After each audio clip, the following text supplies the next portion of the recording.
There's a part of the home that somehow always feels heavy, even after you've cleaned. It's the drawers near your desk, the shelf above the wardrobe, the bins in your bedroom, that one kitchen cabinet. Spaces that were meant to just store a few things, but slowly turned into places where everything goes. Things you might need, might fix, might use one day. And it's these small, half-forgotten items. Old papers, unused, chargers, things we've been meaning to try that quietly clutter the space more than we realize. I used to have days like that. I'd spend the whole morning tidying only to look around and still feel like nothing had changed. There were just too many things I kept just in case without ever really knowing why.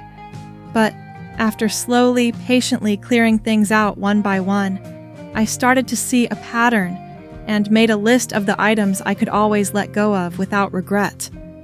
The difference was real. The house felt lighter, and I didn't feel like I was constantly managing stuff anymore. This video is that list, 11 things I always declutter first when the house starts feeling a bit too much. These are small changes you can make today without buying anything new or needing a full weekend to get your life together, just 10 or 15 quiet minutes, and the decision to make your space feel a little easier. And the very first item, it's so small, most of us don't even notice it's taking up space.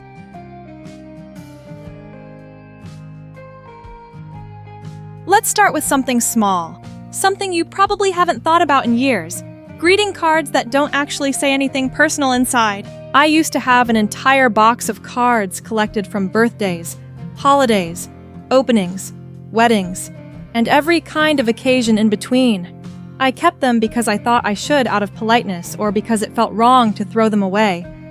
But when I finally opened them again, so many just had a few generic words like best wishes or simply a signature. No note, no real message. Nothing meant just for me. And to be honest, I'd never actually read most of them a second time. I was just storing them out of habit. One day I asked myself, if I keep everything I've ever been given, will I still have space for the things that actually matter? So I sat down and went through them one by one. I only kept the ones with a real message, even just a short note, as long as it felt heartfelt. The number of cards dropped significantly, but what remained felt meaningful, and that made all the difference. If you have a box or a pile of cards tucked away somewhere, try going through them. You don't have to toss everything. Keep the ones that truly say something to you. But if there's nothing written inside worth reading again, then maybe it doesn't need to stay. Letting go of those cards didn't feel like forgetting anyone. In fact, it helped me see more clearly what was truly worth holding on to. And it made me realize some of the smallest decluttering choices can bring the biggest sense of clarity. Tomorrow, I'll be sharing a quick shift that clears up mental clutter just as much as physical space. Make sure you don't miss it. It's one of those things that changes how you feel in your home. And the next tip is another kind of thing we tend to keep because we think we should, but over time it quietly weighs down our space more than we realize. And the next tip is another kind of thing we tend to keep because we think we should, but over time it quietly weighs down our space more than we realize.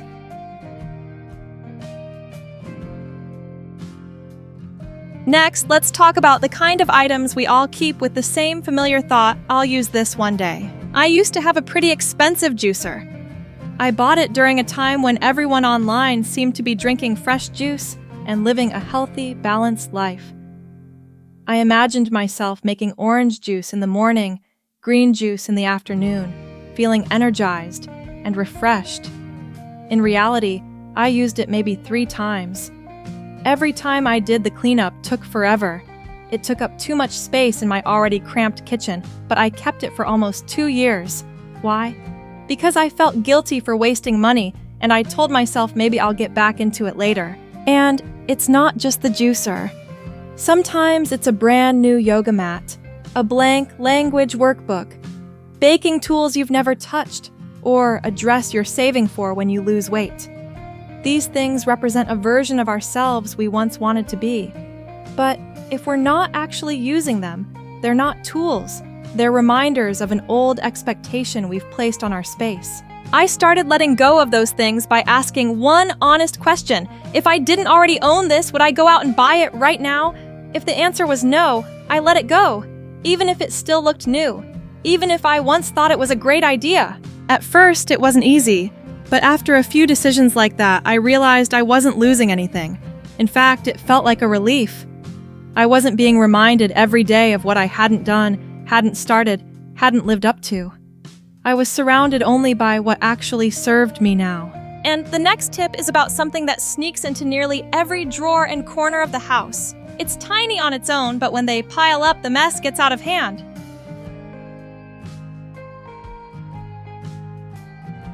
Now, take a look around your home.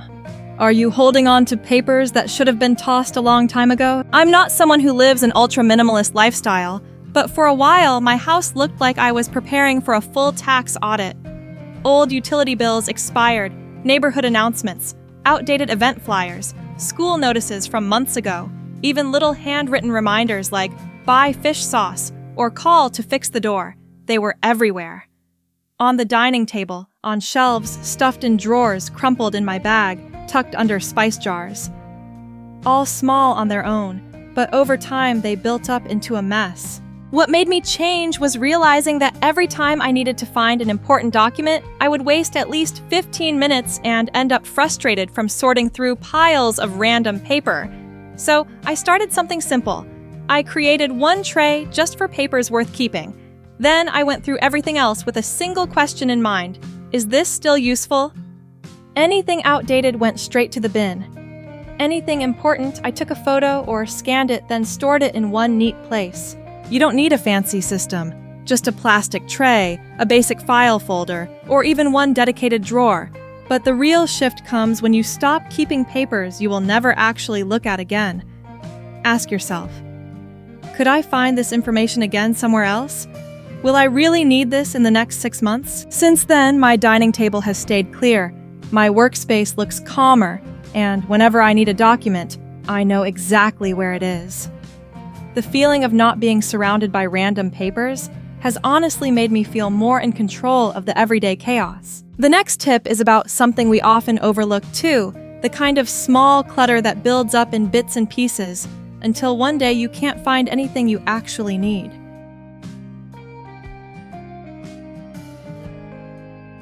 Next, let's move on to something that's often the hardest to part with: books. I've always loved books, but there was a time when my bookshelf was full of titles I had never read or had read once and knew I wouldn't read again. Some I bought because the title caught my attention, some because they came highly recommended. Some were on sale. There were self-help books, short story collections, cookbooks, and old English study guides from my university days.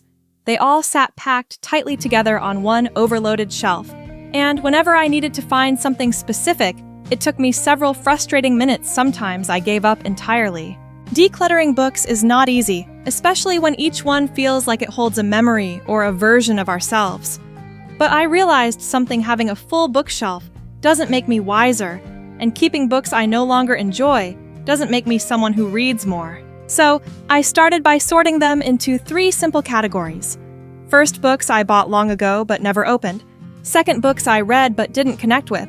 And third, books that no longer fit the life I'm living now. I gave away what was still in good condition, left some on the book-sharing shelf in my building, and passed others on to people who might actually use them. What mattered most was not letting them continue to sit untouched and unread. Once I was done, the bookshelf looked lighter, but what surprised me more was how the room felt. It was calmer, more spacious, and somehow more me. I didn't keep many books, but the ones that stayed had a clear reason to be there. The next tip is about another category we often overlook: small items that seem harmless, but quietly spread across your workspace or shelves until everything starts to feel out of order.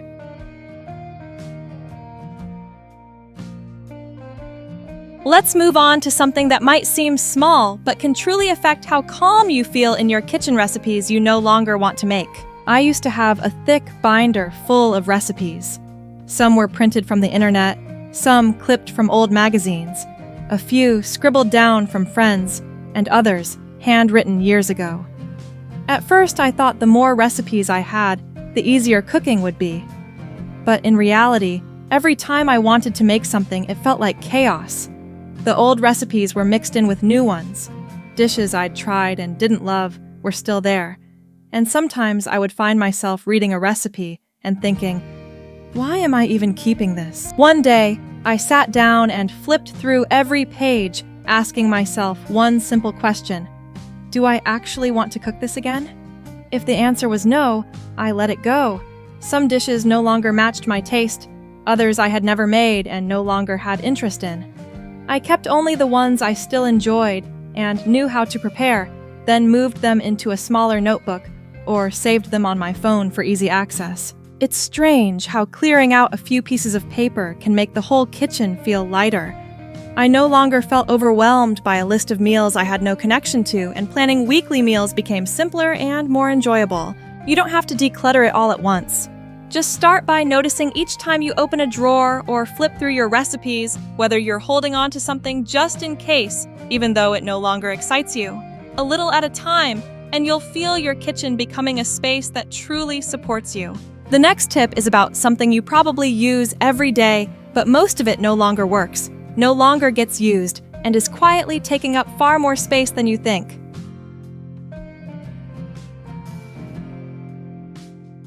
Now, think about something you probably see every day, but rarely deal with dried out pens. I used to have a whole container full of pens, highlighters, gel pens, colored markers, pencils, some of which I couldn't even remember using. Whenever I needed to write something down, I would grab one, try it, and if it didn't work, I'd toss it back in. This became a habit. I kept thinking maybe it still has some ink left, maybe I'll fix it later. But the truth was, nearly half the writing tools in my house either didn't work anymore or hadn't been touched in months. One morning, I finally sat down, laid them all out on the table, and tested each one. Anything that was dry, broken, or skipped on the page went straight into the trash. The ones that still worked, I kept in one small jar. Instead of having pens scattered across 4 or 5 different spots in the house, I now had one tidy place with just what I actually use. I know some people feel guilty throwing pens away because it feels wasteful, but really, holding on to things that no longer serve a purpose is its own kind of waste. It wastes space. It wastes time every time you go to write something, and it adds just a bit more frustration to your day. If you're concerned about waste, check if there's a local recycling drop-off for office supplies. Otherwise, let yourself throw them out and think of it as clearing stuck energy from your workspace. After that cleanup, my desk felt lighter. I knew exactly what I had, and I never had to fumble through useless pens again. It's a small change, but it brought a real sense of clarity to a space I use every day. The next tip is about another kind of small clutter, the kind that comes from holidays, parties, or random giveaways. It hides in drawers and cabinets, and slowly takes over your space without you noticing.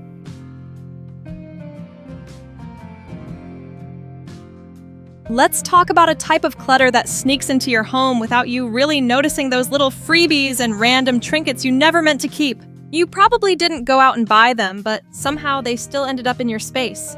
Maybe from a community event, a class giveaway, a prize table, or a promotional gift. A plastic keychain, a rubber animal toy, a quirky pen, a sheet of stickers. One or two feels harmless, but over time they scatter into drawers, bags, containers, and suddenly you're digging through clutter to find what you actually need. I used to keep those things thinking it's small, or someone gave it to me, or maybe I'll use it later. But the truth is, I almost never did. One day, I opened a drawer in my kitchen and found it stuffed with little items like that. I didn't even know where half of them came from, and none of them served a real purpose. All I felt when I opened that drawer was annoyance. After that, I gave myself one rule. If I didn't use or genuinely like the item within 3 days of getting it, I would let it go. Some I grouped together, and donated others I threw away if they were broken or unusable. And honestly, I didn't miss any of it. All I felt was relief and a sense of control over my space again. You don't have to clear it all out at once. Just start noticing what shows up in your drawers, bags, or shelves, and ask yourself, is this helping me live easier, or is it just taking up space? The answer will be clearer than you expect. And the next tip will help you free up a category that many people avoid, not because it's hard to sort, but because it always feels like something you should hold on to just in case.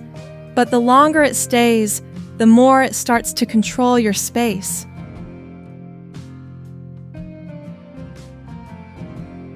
Now, take a look around at what's on your shelves, hanging on your walls, or sitting quietly in a corner. Are there any decorative pieces that no longer feel beautiful to you the way they once did? I used to have a bunch of small home decor items, a ceramic vase here, a printed art frame there, little figurines, scented candles, or colorful glass jars. Each piece was picked up at different times for what felt like good reasons. This corner feels empty, that color matches the wall, or simply, it was on sale. But over time, piece by piece, they started to feel out of place. They didn't match my current style anymore, and some even made the space feel busier and harder to relax in. One day, I walked around my home and asked myself one question for each item. If I saw this in a store today, would I buy it again? For a lot of them, the answer was no. So, I gently let them go. Some were passed on to friends or family, a few with sentimental value went into a keepsake box, and others I left in the shared donation area in my building. The house didn't feel empty without them.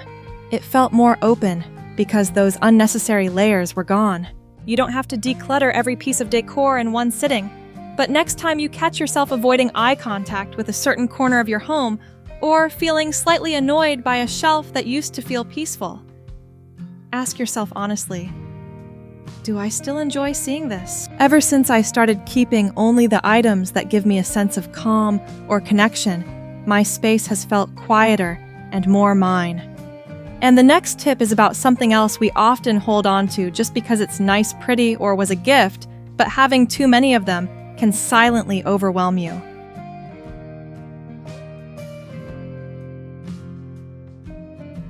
Now we come to a category I call things for your ideal self.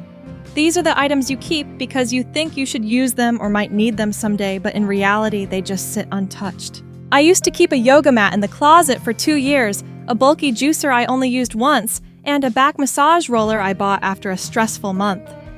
Every item came with a good intention. I'll get into a routine when things slow down. I should take better care of myself. But that, someday, never really came. And each time I saw those items, I didn't feel inspired, I felt guilty. Not because of the stuff itself, but because it made me feel like I wasn't doing enough. One day, I stopped and asked myself, am I keeping these just to remind myself of what I haven't done yet? And the answer was yes. These things weren't helping me live better. They were quietly pressuring me to be someone else. So, I started sorting through them. If it was something I knew I wasn't going to use anytime soon, or didn't even want to try anymore, I gave it away, sold it, or boxed it up with a note to revisit later. If months passed and I still hadn't touched it, I let it go completely. What I felt afterward was a kind of lightness, not just the physical space I gained, but the emotional relief of not having reminders of undone intentions all around me. I no longer felt like I was behind every time I opened a closet. And our final tip is about something that holds more emotional weight than practical use. And if we don't learn to be intentional with it, we risk carrying more emotional noise than we need to.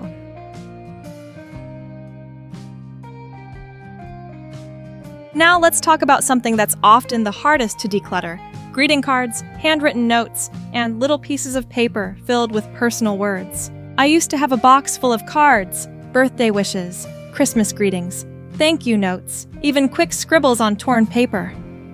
At first, I kept everything thinking, these are memories, I'll look back on these, or it feels wrong to throw them away. But over time, I realized many of the cards only had a printed message and a name written at the bottom.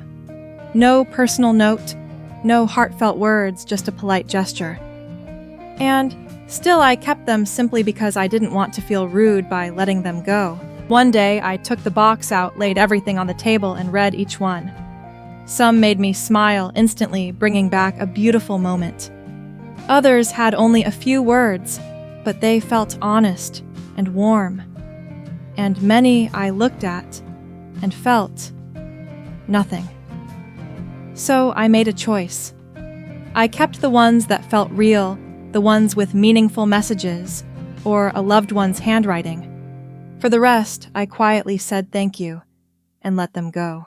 It wasn't easy at first, but I started to realize I don't have to keep everything in order to honor the people in my life. The memories are still with me, the gratitude is still there, but I don't need a drawer full of silent paper to carry it all. So, if you have a box like that tucked in the corner of a closet, I gently invite you to look through it, not to throw things away, but to choose. Choose what still makes you feel connected, seen, or loved. That brings us to the end of these 10 things I regularly let go of to keep my home and my mind feeling a little lighter every day. But I have one more to share, something small yet powerful, especially if you're feeling stuck or overwhelmed by where to even begin.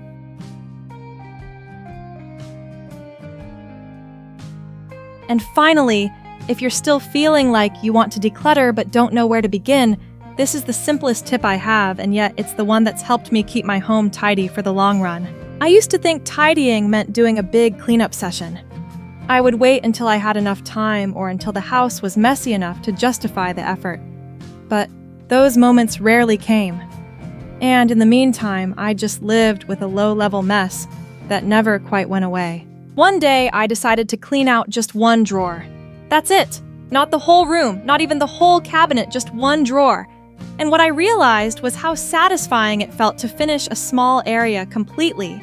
It made the space cleaner, yes, but more importantly, it gave me a sense of completion enough to want to do it again the next day. Since then, I've kept a habit of one small spot a day. It might be the silverware tray in the kitchen, the makeup bag, the basket by the door, or the drawer in the coffee table. No planning needed. No pressure to do more. Just pick a spot that takes 10 to 15 minutes and finish it. This tiny routine showed me something important. I don't have to transform my entire home in a single weekend. I just need to start. And each time I start, I take back a little more control over my space. So, if your home feels too full and you don't know what to do first, this is the place to begin.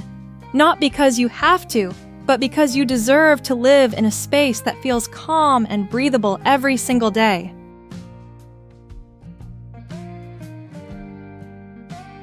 So, there you have it. 11 simple ways I use to keep my home feeling lighter and more livable without overdoing it or trying to change everything in one afternoon. If you've been stuck in that cycle of tidying and still feeling worn out, maybe one small step each day is all it takes to start feeling a bit more in control and a little more at peace in your own space. I have another video where I walk through how to declutter each specific area in the home, so if you're unsure where to start, that might be the perfect next step. And if you found this video helpful, feel free to tap like so I know which kind of content truly helps you breathe easier at home. And if that's something you're looking for, tomorrow's video will be exactly what you need. It's simple, practical, and honestly, it's the one I always go back to when life feels too much. So don't miss it. Make sure you're here when it drops. I think you'll be glad you didn't skip it.